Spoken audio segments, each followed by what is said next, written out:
My student context is from 18 to 23, 25-year-old university students in the non-English speaking countries. So they want to apply for the English countries graduate schools. So they have to develop their skills of English.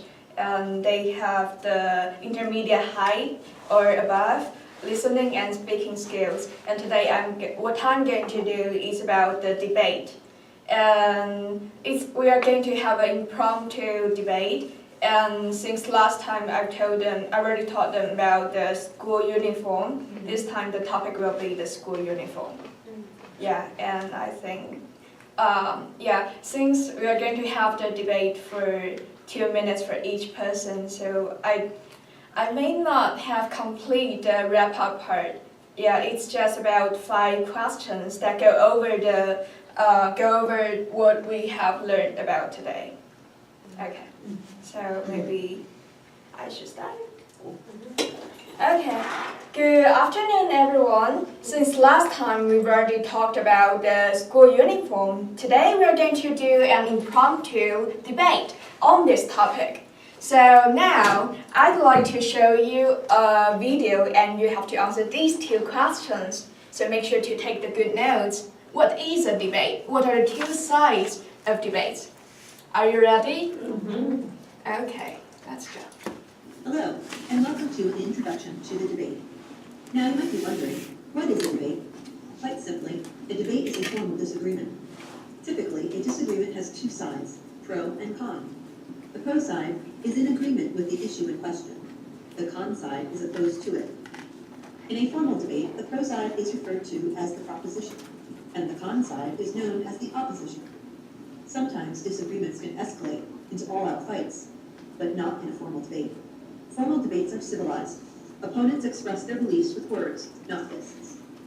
In order to maintain orderly and civilized disagreement, the debate requires that participants follow a very strict format. Starting with the proposition, each side is allowed 5 minutes to present their position. This is followed by a second round, during which both the proposition and the opposition are given 5 more minutes to elaborate on their positions. Finally, each side is given 3 minutes for a rebuttal. During a rebuttal, each side explains why their opponent's argument is false or invalid. Notice that during the first and second rounds, the proposition speaks first. However, during the rebuttal round, the opposition is given first chance to speak. Okay, so now can you answer my 2 questions? What is a debate? Yes. A formal disagreement. Oh yeah, very good, That Becky. you don't hit each other or anything. Yeah, it's a civilized one, yeah. Yes, very civilized. Yeah, okay, so what are the 2 sides of debate? Opposition Mhm. and pro-position? Yeah, very good. We can also call that the affirmative team and also the negative team, pro and con, right? Yeah, very good, class. And now we're going to know about the first thing is the resolution, or we call it the motion. What is this? It is actually the argument or the statement that 2 sides are arguing about. So it must be a valid disagreement with the resolutions. So what does valid disagreement means here? For example, I say, can we argue about the Earth goes around the sun? Can we argue about that? No, right? That is a fact, right? So it must have some development to argue about. Now, I'll show you these few sentences, and could you help me with whether it is a resolution or not? Now, Diane, the first one, are cell phones safe? It is arguable, so that makes it a motion, right? Yeah, it is a motion or it is a resolution. Very good. And Becky, the number 2. The earth is round. That one I don't think can be argued. Why? Why couldn't be? Because scientifically they have pretty much proven it. It might be a little crooked on one side of the mountain or something. Yeah, very Basically good. it's round. So basically, Science. up to now, we couldn't deny that the Earth is round, right? Okay. The third one, should people become vegetarians? I think it's a motion because it's, It's arguable. Yeah, it's arguable. Okay, good. The last, the Bill Clinton was a good president. Yes. Arguable. It's arguable. It's arguable. Especially because I was. Yeah, I think that's arguable. Okay. Okay. How about the last one? It's pretty easy. Does the sun rises in the morning?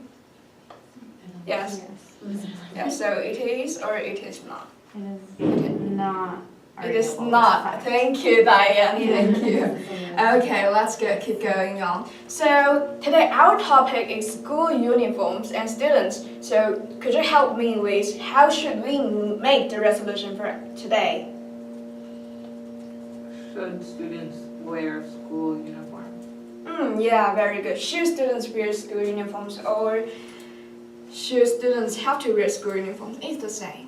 Okay, next we're going to talk about the debate structure. So what's the order of the debate? The first step is the first member of proposition. We're going to introduce the solution or the motion and then provided with the affirmative argument and the solid reasons, followed by the first member of the con side with the first negative argument and solid reasons. The third one is the second pro side member with the second positive argument with solid reasons. The last one is the second con side member with the second negative argument and solid reasons. So you may find is there anything we're not familiar with? Such as, what is solid reasons, right? Solid reasons, what are they? Actually, there are 4 types of solid reasons. For example, my resolution is drinking milk or is milk healthy for the human beings? Can I just say, I think it is not healthy because I think milk tastes bad. Can I say that? No, right? Why? Because you couldn't prove by it tastes bad, so it is not healthy, right? So the first one is the examples. You can use your own experience or the things the book you read. I said that after drinking milk every day, I put in more weight. As for me, I think it's not good, not so good, not so healthy. And the second example is about the common sense that everybody knows. Milk contains high proteins, which is not so good for adults. Yeah, right? You can understand that. The third one is expert opinion.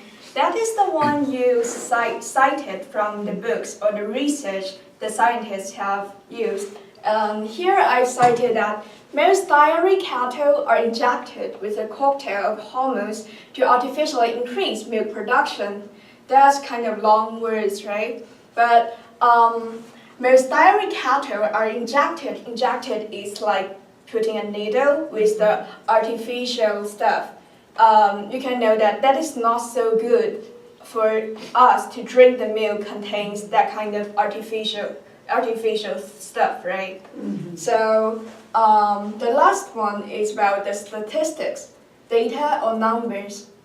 Sweetened reduced fat milk lowers saturated fat by 3 grams, but increases sugar by 13 per cup.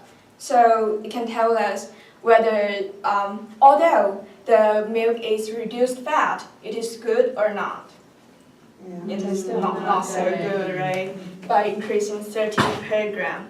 So now would you tell me what are the 4 types of the solid reasons or solid evidence? The first one is Opinion. Personal opinion. Personal experience or experience, very good. And the second one? Common sense. Common sense that everybody knows about. Yeah. Okay, very good. The third one? Was it research? The citation or the materials you cited from the research paper. Okay, the last one. Statistics. Statistics. Yeah, great class. Now, I'm going to because today we are going to present an impromptu debate, right? So you have to draw lots and decide who is the character and your order. Now.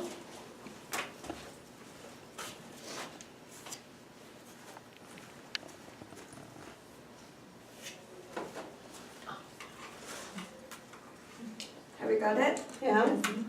Okay, so I want you to sit with your side, with your member. You're pro, you sit together. You're con, you sit together. Okay? I'm con.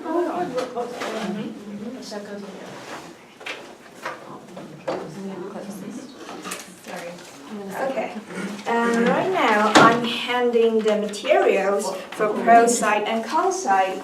You can take a look, and I want you to prepare it in 2 minutes. If that is not enough, we can extend it a little bit. But I want you to provide. Do you still remember the orders of debate? Yes.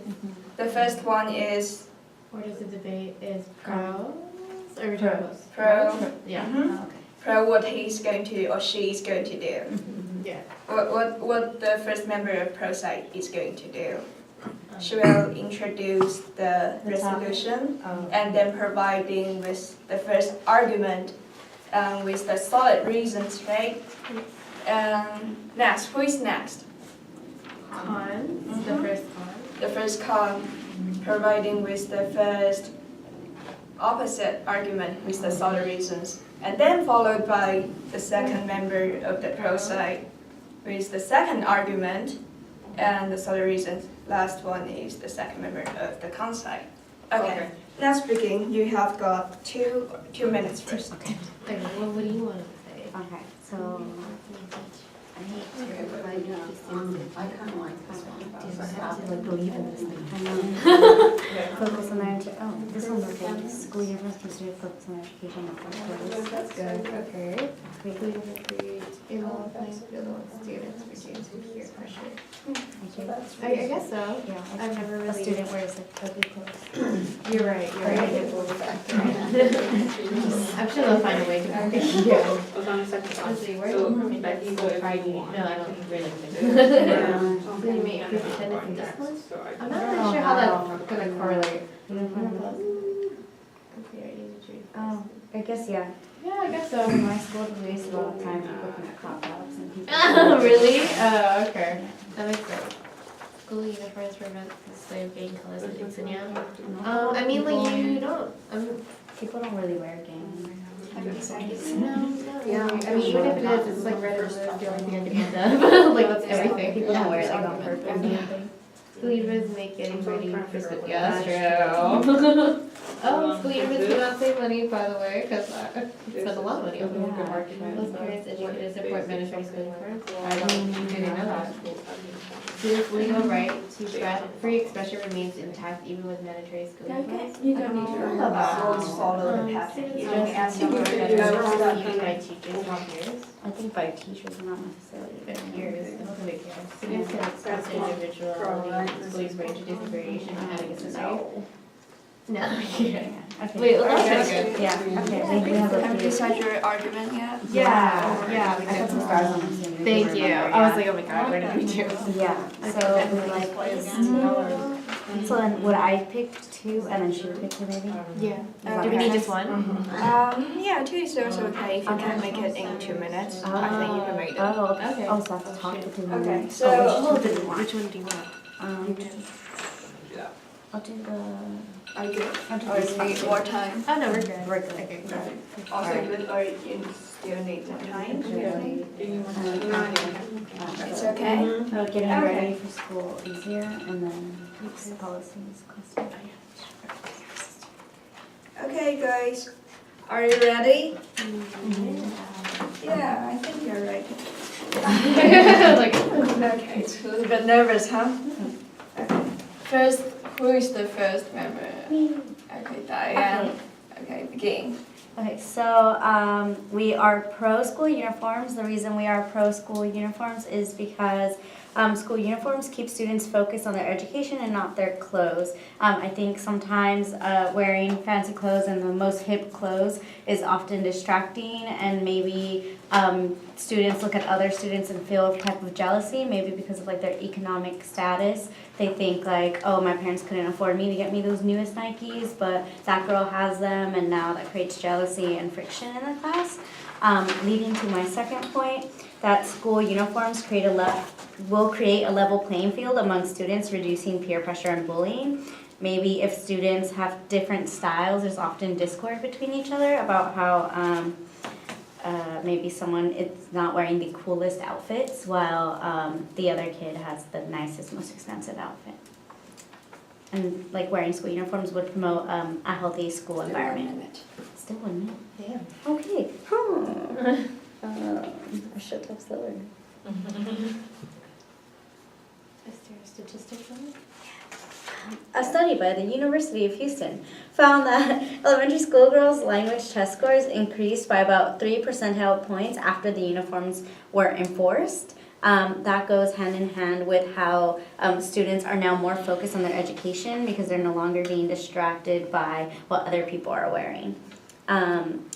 The research by a School Wear Association found that 83% of teachers thought a good school uniform could prevent bullying based on appearance or economic background. That's something that I mentioned a little bit earlier.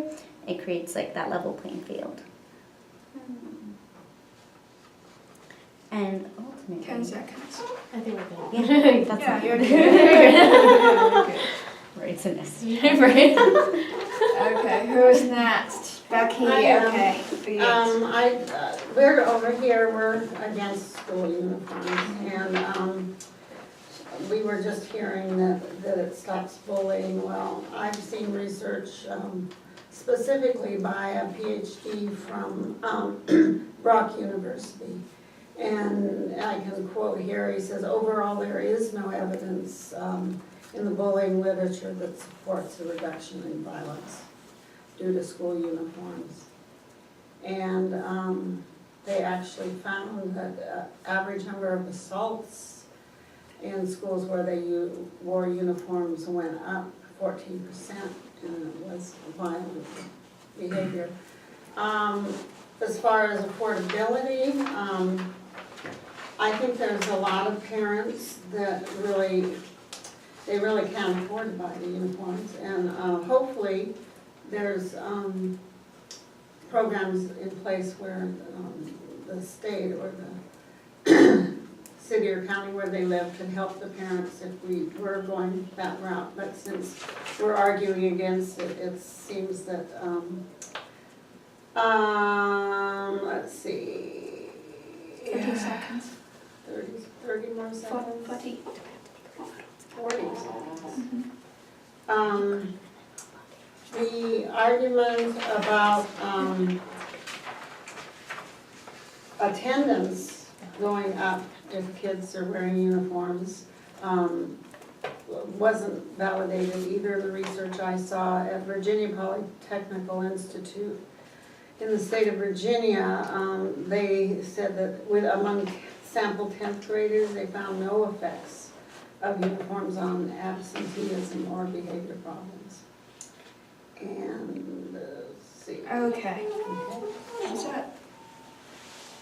The next one is Vicky. Okay. So, just a rebuttal to your punctuality, I guess. According to a national survey, over 90% of U.S. school leaders believe school uniform or formal dress code policies eliminate wardrobe battles with kids, make it easier to get them ready, and create time saving in the morning. So,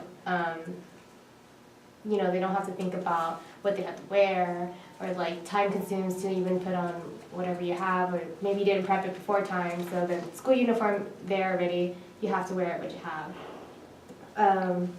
Also, according to the study in the United Kingdom, it found that uniforms cost parents about $130 per outfit, but then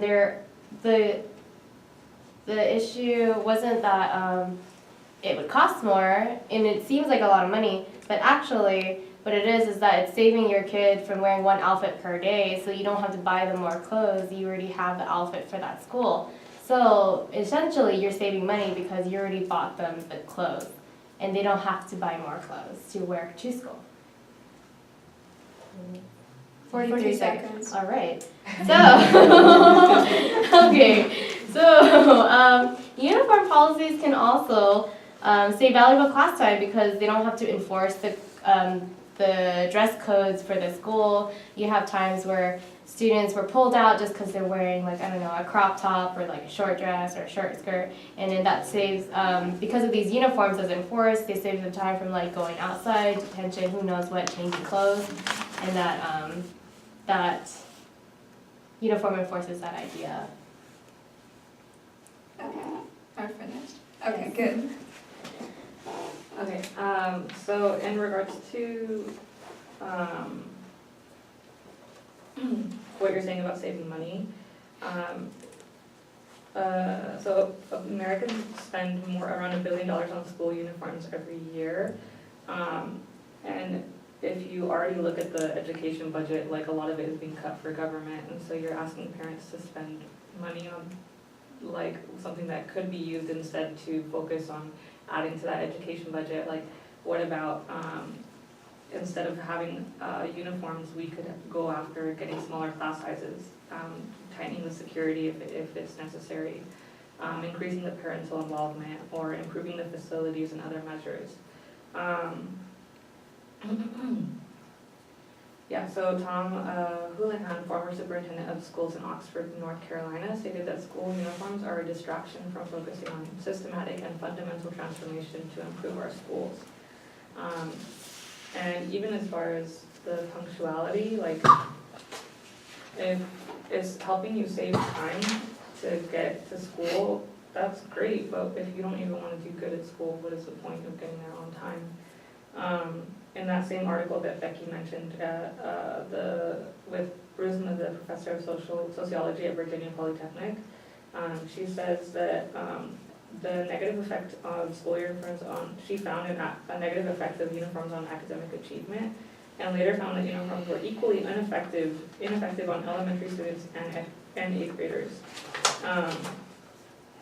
No significant effects of school uniforms on performance on 2nd grade reading and mathematics examinations, as well as on 10th grade reading, math, science, and history examinations. So if it's just to take more money away from parents, and I don't really see the point in it. And Okay. I'm sorry. That's really great. You achieved and went beyond. You even know how to rebuttal. Yeah, I didn't teach that. Yeah, that's our next class content. I thought I saw it on the video. Yeah. Okay, so that's all for mine, and then I suppose to ask you some question about what is debate, what are the two sides, what is the resolution, and what are the four solid evidence. I'll just go over the content. Thank you.